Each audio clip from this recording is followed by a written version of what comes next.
Alright, so we have our 2001 Honda Accord, and it is having a problem with the power lock in the rear driver's side door here.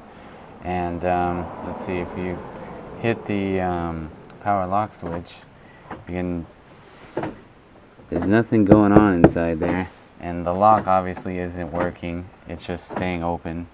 So we're going to take the panel off, and then we're going to check the actuator, which is right, I think it's right about back here.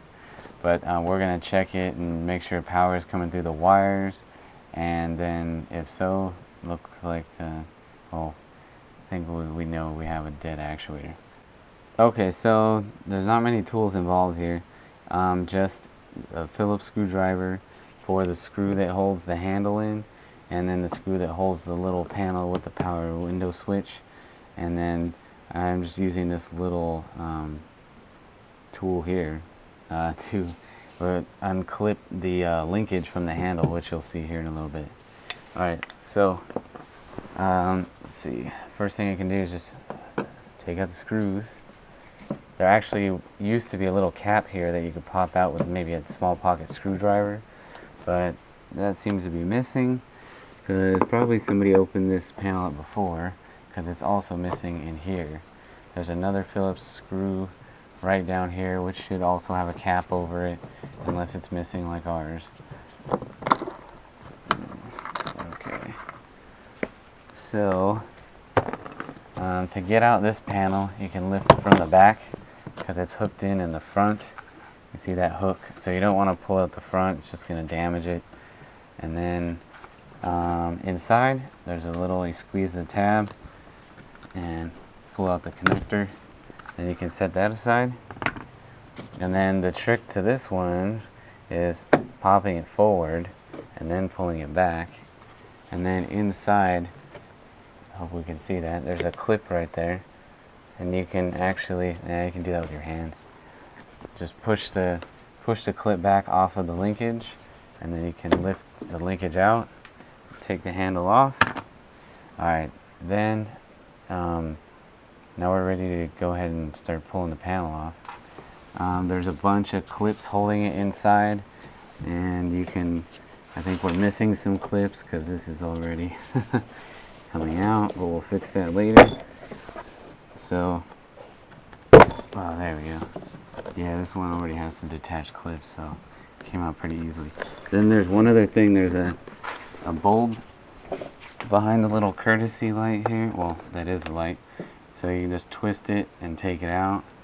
And then if you don't want the light to continue running, since you're going to have the door open, you can just pull the bulb out, set that aside, and then just gotta lift this panel. I have to wiggle it around a little. There we go. Alright, now we're inside.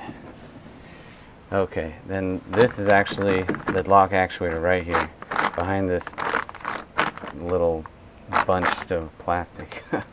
So, yeah, like I said, looks like somebody already disconnected this before, so, or took this apart. So all the gooey stuff holding the plastic shield is coming apart pretty easily. Maybe more difficult. Might have to slowly maybe use a razor blade to cut it away if it's if this stuff is hard and being difficult. But so here we have our actuator, and then it just plugs in right here. So we're gonna test this. I figured just a simple way to test it is we can just hit the switch and see if we get any activity on the voltmeter. So just setting it to voltage on the multimeter, and then just shoving the pins inside the connector. Just shove them in there good enough to make some contact.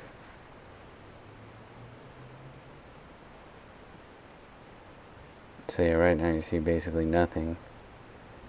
Now we're just looking to see if there's a spike in the voltage when the power lock button is hit.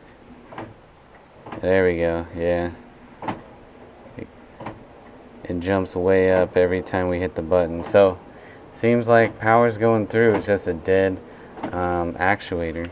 So we're gonna go ahead and take it out and replace it. Alright, so we have our new actuator that we purchased from the local parts store.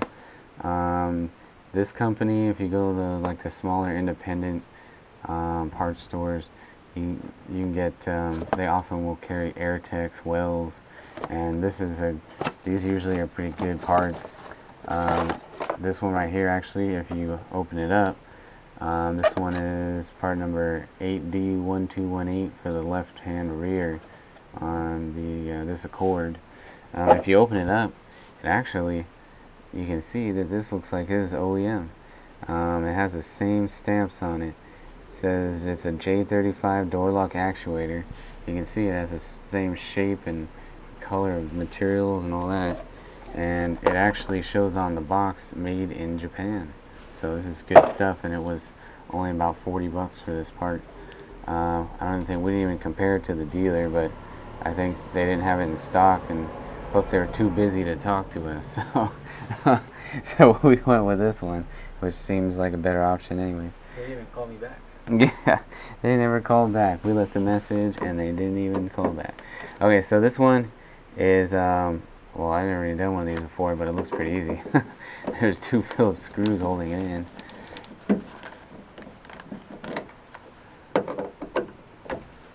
And then you can see the linkage is just hooked in there, so all we gotta do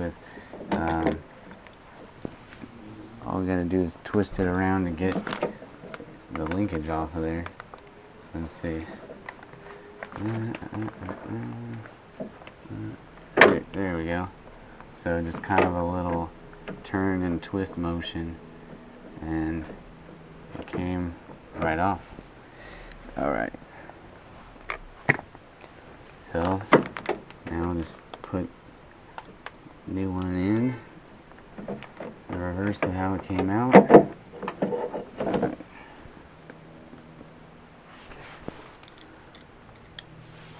Okay.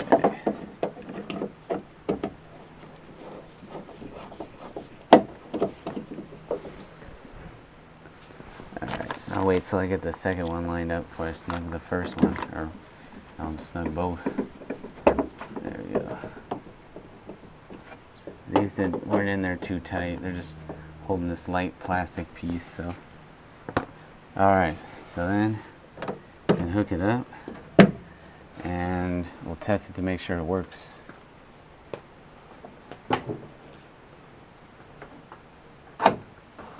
There we go. It's good. Alright, so now we get to put it all back together. It's actually pretty easy for something that we had to dig kind of deep to get to. But on the Honda, it's not too bad doing these actuators as it seems here. Others can be worse.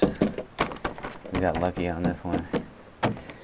Alright, so now we'll put the panel back on. Just gotta shove the lock button into its hole here.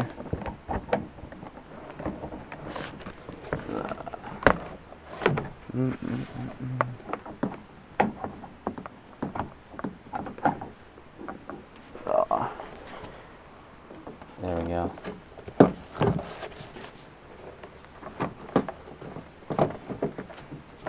Alright, so then just push the panel back into place and get the top set in. And then, oh, you know what? We have a bunch of those clips that we want to take out first. I think I'll have to go back and do this again.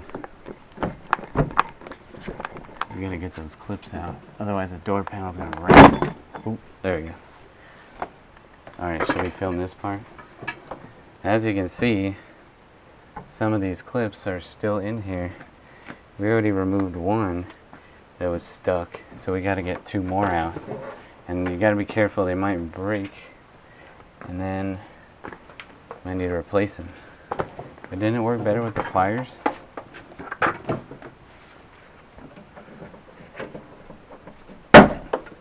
Oh, that one's shooting off like a bullet.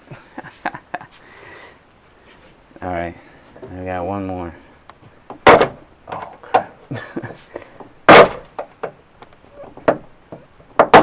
There we go.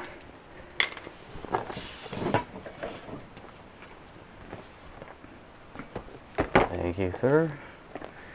Alright, so which ones? So now we can see on the inside of our panel the slots where these are supposed to go.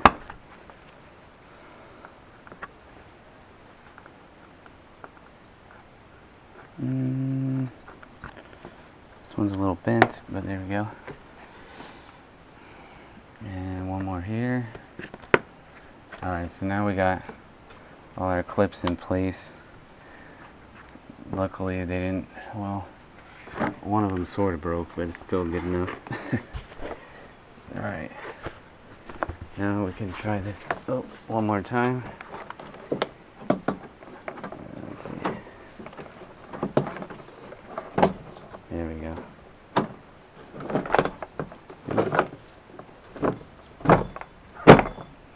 Okay.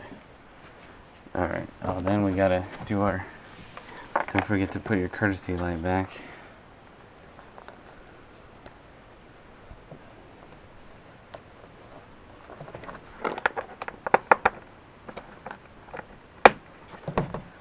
Alright, make sure we got our connector for the power window, and make sure the linkage is, there we go, is out there where we can hook it up to the handle. Alright, now we can snap it back in. Alright, now we got a nice solid panel, not rattling. Okay, so we'll plug in the power window switch, hook it in the front, and pop it down in the back, and let's see, put in the screw.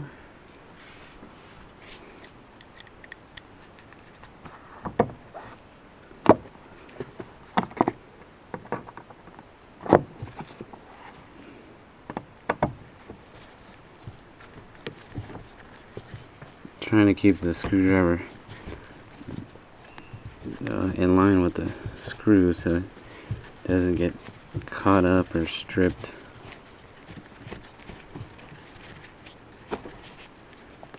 There we go. Alright, then this part might be a little tricky, but not too bad. Just gotta pull that linkage to where it pops in the hole, push the clip back, and then lock it back into place there. And we'll put our last screw in.